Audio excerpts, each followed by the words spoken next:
Hello everyone, I am back today looking at Return to Moria, and I am going to teach you guys the easy, cheesy way of beating the Watcher if you are playing solo. I have a couple of caveats here. This might work in multiplayer, I don't know. I don't usually play multiplayer in these types of games, but I don't see any reason why I wouldn't. I just haven't tested it. This is a definite bug, and it might be fixed in later versions. This was working as of the time of publishing this video on build 1.0.1.113169. So with that out of the way, let's get on with liking the video and subscribing to the channel, shall we? Anyways, if you've reached this part of the game, you are on your way to the Pilgrim's Road, and if you already found it, you'll see that it's completely flooded and inaccessible. In order to drain it, you will have to find and turn on the drain pump facility. Now, in my playthrough, I found the drain pump before I found the Pilgrim Road. But either way, it doesn't matter. It doesn't make a difference, as you'll be able to progress after the drain pump has been fixed and it's turned on no matter when you find it. When you approach the drain pump, you'll see that in order to reach it, you have to make your way past a large body of water. If you look very carefully, you might even notice some suspicious rippling on the surface of the water. And sure enough, if you get close enough, a watcher, like the one that assaulted the Fellowship when they were outside Moria, will attack. The watcher itself is actually not hard, it's pretty easy to deal with him. All you have to do is shoot the obviously massive red eyes. You should probably use a crossbow here. It is very easy to aim, and you may have a hard time to accurately hit the eyes if you're using a bow, just because of the way that the drop-off works. Now, I'm not a big fan of this fight, because the way it works is that as soon as you shoot one of the Watcher's eyes, it's going to dive into the water, and then tons of orcs and goblins will spawn on the platform that you're in. A few seconds later, the Watcher re-emerges. You don't shoot it fast enough, it's going to smash up the ground with its tentacles, and if it hits you, that's an instant kill. It's going to do hundreds of damage. This is very difficult to do in solo play because you have to juggle the limited standing space on the platform along with the 20 or so orcs and goblins that are all going to try to kill you, as well as not being hit by the tentacles at the same time. Because the Watcher is diving down and then re-emerges, you might miss it while you are fighting the orcs and goblins. So all in all, I found this fight to be frustrating more than it was fun.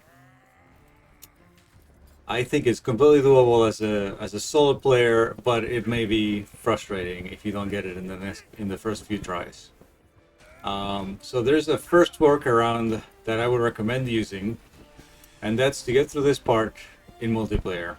Having more than one player makes this fight easy. With 4 players, it's totally trivial. At least that's my understanding from what I've read.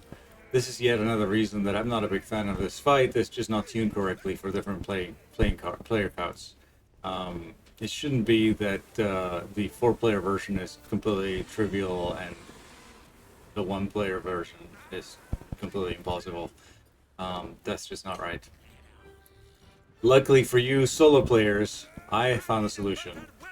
The key here is that if you can get far enough away from the Watcher immediately after you shoot its eye, the orcs and goblins will not spawn.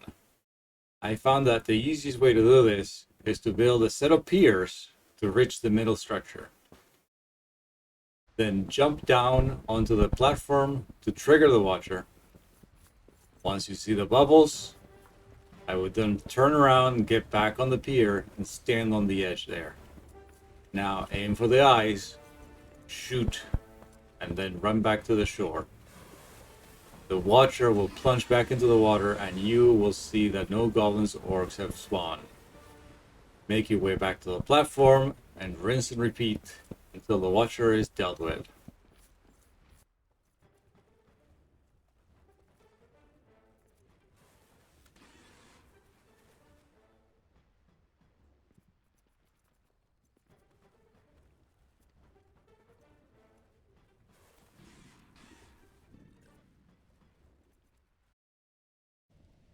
By the way, I do have a few more small tips that are immediately after that.